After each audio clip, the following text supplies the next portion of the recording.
Hey friends, welcome back to my channel. My name is Victoria and today we are going to be talking about historical romances. So I love historical romances, but I only read them every once in a while. So I have to be in like the perfect mood to read a historical, and this year in 2022 I just haven't been. I read a ton of historicals in 2020 and in 2021 actually also, but in 2022 I just haven't been in as much of a historical mood. I think I've only read like 3 or 4 this entire year, which is crazy to me considering how many I read in 2020 and 2021.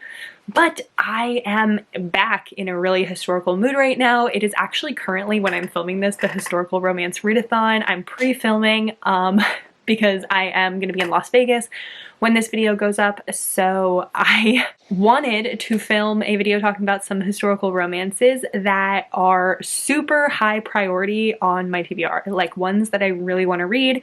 I tend not to include historicals on my TBRs because I have to be in the right mood for them, and I rarely can predict when that happens. It's more like right when it happens I have to read a historical. So I have some that I wrote down that are ones that I've been wanting to get to for a really long time. They're ones that I have this list that they're, when I do get into a historical romance mood, they're the ones that I want to go to. So that is what that's what this video is going to be. It's going to be high priority historical TBR.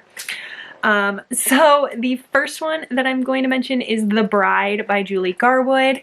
This one is one that I've had on my TBR for a really long time. I loved The Secret by Julie Garwood, and I think I've read maybe 2 or 3 other books by her. They're fantastic and I really enjoyed them. And for some reason, I think The Bride is going to be one that I really love. My mom has actually read a bunch of historicals, so we have bonded like over that. And my mom is not a really big reader, so she read all of the historical, like old historicals when she was my age. So that's been really fun to like talk with her about historicals. But I know that some of my friends have read The Bride and really enjoyed it. So I think it's one that I'm going to really love. I don't know a whole lot about any of these plots. I like to go into my historicals very blind. I go very much based off of other people's recommendations. It's how I do historicals. Or I'll like randomly pick one off my shelf that I happen to buy because I thought the step back was pretty. But I don't read the backs or anything. I never know what the historicals are about before I go into them. I choose historicals mostly based off of author and off of other people's recommendations. So these descriptions of these books are going to be non-existent, so this video is probably going to be quite short, but that's just the way it is. The next one is another one that's been on there for a really long time. It's a fan favorite historical, and that is Again the Magic by Lisa Kleypas. I have read multiple Lisa Kleypas books. There are actually many on my priority TBR that I really want to get to. I have read the entirety of the Wallflower series, and then I read the first book in the, what is it called? I can't remember. The series with Cam. Follows a family. Mine Till Midnight. I read the first book, Mine Till Midnight, of the Hathaways series, and I really enjoyed it, and I really want to read the rest of the Hathaways series. So that's another one that's like been on my TBR for a really long time. It's just like the rest of the Hathaway series. But Again the Magic is a very high priority one. It is an absolute fan favorite historical. It's one that a lot of people have read and absolutely loved. It's like a lot of people's absolute favorite historical. I know that so many of my friends absolutely love it. One that I can think of in particular is Samantha from Books with Samantha. It is one of her all-time favorite books, and I remember talking to her when I met her in person at a Polycon about the fact that I have not read Again the Magic. So I will read it. It is going to happen at some point. I'm really hoping it happens soon because I think it's going to be amazing. I remember this one Instagram story that Jenn from the Book Refuge posted. And she was talking about her like top 5 favorite historicals, and the other 4 on her were all ones that I consider like top 5 favorite historicals, and her 5th was Again the Magic. So I think that's a pretty good indication that I'm going to absolutely love this book. So next one is Seducing a Stranger by Kerrigan Byrne. It's book 1 in the Good Girls series. I absolutely love Kerrigan Byrne's Victorian Rebel series, and I love her series that starts with How to Love and Duke in 10 Days. I can't remember what that one's called. Red Rogues series, something like that. So I've really loved all of the books that I've read by her, and I think that The Good Girls are going to be just another series that I really love. I like that Kerrigan Byrne's historicals are a little bit darker. They just have some sort of dark element to them, and I always find that very interesting. So this is one that I'm definitely going to have to read. The next one is one that I mentioned on my 10 books that I need to read before the end of the year video, and that is Perks of Loving a Wallflower by Erica Ridley. I've read a couple of Erica Ridley books. I think I've read 2 books by her, and I enjoyed them, but Erica Ridley's Perks of Loving a Wallflower is a sapphic historical. I have never read a sapphic historical, and I just absolutely need to. The fact that I literally went to Barnes & Noble to buy a physical copy of this book because I was so excited to see a clinch historical cover with 2 women embracing on the front. I was so excited. So it's one that I'm absolutely going to have to read. I am sure I'm going to love it. So many of my friends have absolutely loved it. They've said that the writing in it is beautiful. So I'm really excited about that. I think it's gonna be great. And I am actually hoping that I have read it by the time this video goes up, because it's one that I have on my TBR for the actual historical romance readathon. So we're gonna cross our fingers that the Victoria of the time when you're watching this has actually read this book already. The next one is Just Like Heaven by Julia Quinn. This one is book 1 in the Smythe Smith quartet.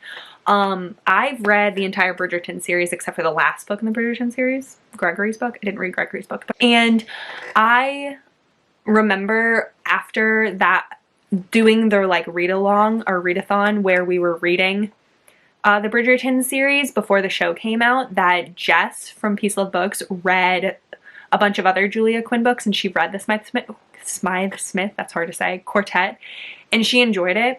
And I remember thinking that I would really want to read it. It has like a little bit of a crossover between the Bridgerton series. It has like, it takes place during the, like in the same universe and everything. So I think that that would be really fun. And I think it would be really great to read something other than the Bridgerton series by Julia Quinn. I think that it would be interesting to try her other books, because there was one that I tried by her that I didn't really like, and I think I actually DNF'd it. I can't remember what it was called. So it'd be interesting to see if I like how I feel about her books other than the Bridgerton series. The next one is another one that's been recommended to me by Jess from Peace Love Books, and that's If the Duke Demands by Anna Harrington. I have not read an Anna Harrington book, but I remember Jess talking about it, and the way that she talked about it made me want to read it, just with the amount of passion and happiness that and how much she loved it. I can't tell you what it was about. I don't remember. I'm pretty sure that it was one where the heroine is supposed to be engaged to the other brother and ends up with, there's like 2 brothers and the heroine is engaged to one of them and ends up with the other one. I know that Jess loves that trope, so I think that that's what this one is, but again, I go for my historicals based on other people's recommendations of them, so I think that this is going to be one that I will like. Jess and I have very similar tastes, so I think it'll be fun. Then the next one is Loved by a Warrior by Donna Fletcher. Donna Fletcher wrote one of the couple of historicals. Like I said, I've only read like 5 historicals this year, maybe even less than that, and Donna Fletcher wrote one of them. And it was my first ever Donna Fletcher book, and I absolutely loved it. So this is book 2 to that book, and I really want to read it. I think that book, the book that I had read previously, was amazing. I read it because the heroine was handcuffed to the hero on the cover of it. That was literally the only reason why I read it, and I ended up loving it. I think I gave it 5 stars even, and it was a Highland historical, and the heroine was very fiery, and I'm really hoping that this one, the heroine is also fiery. I like my heroines and historicals to be very fiery, and I think that it'll be fun. I love a Highland historical, so who doesn't love a Scottish man? It's gonna be great. Then the last one, actually, like I said, this is going to be a short video. The last one that I want to mention is Between the Devil and Desire by Lorraine Heath, or just the entire Scoundrels of St. James series. I think that's what the series is called. I recently just read book 1 in this series, In Bed with the Devil, and I really enjoyed it. So I've been wanting to read Lorraine Heath for a really, really long time. She's one that I actually had on like 5-star predictions for this year. She was an author who I thought that I was really, really gonna like, and this series has been compared to the Victorian Rebel series by Kerrigan Byrne, and I would agree, just based off of the first book. It, like I said, it does, like Kerrigan Byrne, it deals with dark topics, and it goes into very like grew up on the streets, dealt with going to prison. Some of them were in prison. There are trigger warnings in it for like selling of children and pedophilia and things like that, rape, and a lot of the things that that happen to the main characters of these series when they were children happened to the main characters of the Victorian Rebel series when they were children. So it very much does compare that way. But I really loved book 1, and I do want to read the rest of the series. I also know that Lorraine Heath has a spin-off series about their children, so I'm hoping that I can read the whole Scoundrels of St. James series and then read the series with their children. So I'm very excited. I am really, really glad that I'm back in a historical mood, but that was the last one that I had. I have so many more historicals that I want to read, but those are just like absolute main ones. I know that some more authors that I want to read, like Eloisa James is another author who I've been wanting to read. I love Joanna Shoup, and I would love to read more into her backlist because I've read a lot of her books, and I think that she's one of my favorites, so I would love to read more of her backlist. Who else? I know that Kate Bateman is another one of my favorites who I would love to read more of her backlist. Sarah McLean also. I've read quite a few Sarah McLean books, but her newer ones, and I'd rather read some of her older ones. I'm very glad to be back in a historical mood. This year has just been very much contemporary focused, and it's a historical time, so I'm hoping that I can get to at least a few of them this year and then continue my historical mood into the beginning of next year. So that's it. That's gonna be it for this video. Please like if you liked it and subscribe so you can see more content from me, and let me know down in the comments below some historicals that you love. Give me a recommendation, or let me know if you've read any of the books that I mentioned and what you thought of them, or any other authors that I should try out. I'm very excited, and that is gonna be it, so I hope you have a great day.